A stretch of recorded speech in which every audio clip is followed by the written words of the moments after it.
எல்லாருக்கும் வணக்கம். Welcome to JP educational videos.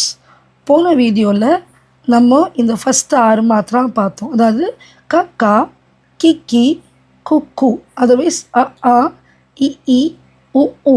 ஹிந்திலையும் தமிழ்லையும் ஆல்மோஸ்ட் ஒரே மாதிரி இருக்கும், எந்த கன்ஃபியூஷனும் வேண்டாம். இப்போது அடுத்தபடியான 6, ஏன்னா ஹிந்தியில் பாரா கடின்னு சொல்லுவோம். பாரா கடினா பாரானா 12 எழுத்துக்கூடிய மாத்திரா. இந்த மாத்திராவை நம்ம விட்டுடுவோம், அவ்வளோவா நம்ம படிக்க மாட்டோம், யூசேஜும் கம்மியாக தான் இருக்கும். அதை பற்றி நீங்கள் கவலைப்பட வேணாம். அடுத்த 6 மாத்திராக்கள் என்ன இது இருக்குது.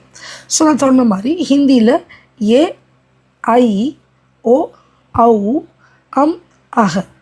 தமிழில் வந்து ஏ ஐ ஓ ஓ ஔன்னு வரும், இங்கே அது வராது. ஸோ ஏ ஐ ஓ ஔ அம் அஹ.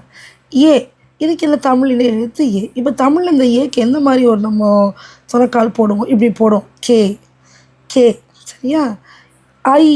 ஐக்கு இந்த மாதிரி சுழிச்சு ஒன்று போடுவோம். ஓ கோ, காவோட சேர்த்துருக்கேன் கோ.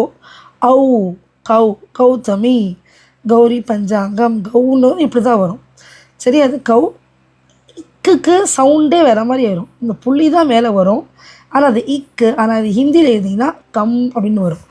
இது கடைசி கஹாக்கும் ஹிந்தியில் வரும், அது எப்படின்னு எழுதி காட்டுறேன், கொஞ்சம் கவனமாக பாருங்கள். இப்போ இந்த இந்த ஒரு லைன் விட்டுட்டு என்ன கேப் விட்டுன்னு எழுதுகிறேன். கே எப்படி எழுதுனா கா போட்டுட்டு இந்த எழுத்துக்கு மேலே ஒரே ஒரு சுழி, இப்படி இதுதான் கே. இதுக்கு அடுத்து நான் என்ன சொன்னேன், இது கை ஐன்ற சவுண்டுன்னா காவோட ஐன்ற சவுண்டு சேர்ந்துச்சுன்னா கை. அப்போது கா போட்டு இதே மாதிரி கொம்பு சின்னதாகவும் ஒன்று பெருசாகவும், இதான் கைகேயி யாருன்னா ராமரோட தாயார் கைகேயி. அடுத்து கோ இப்படி தமிழ் ஹிந்தியில் போடுவீங்க, அதே மாதிரி கா போட்டுட்டு எப்படி ஆக்கு ஒரு கிட்ட எழுத்துருந்து, ஏன்னா ஓல் எப்படி கிட்ட வரும், இது எப்படி வருதோ அதே மாதிரி தான் இங்கே கொம்பு மேலே. ஸோ கா அப்படி போட்டுட்டு இப்படி தான் கோ. ஓகேயா, கோ. அடுத்து கவுக்கு எப்படி வரும், அதே தான், வெரி சிம்பிள், கா மாதிரியே போட்டுட்டு இது எப்படி இங்கே இருக்குதோ அதே மாதிரி தான் இங்கே கொம்பு போடணும். இதுதான் கவ். கம்முக்கும் ஹிந்தியில் இருக்குது. இது இக்கு, இங்கே இக்கை விட்டுருங்க, இதில் வராது, இதே மாதிரி வராது, இந்த சவுண்டு வரும்.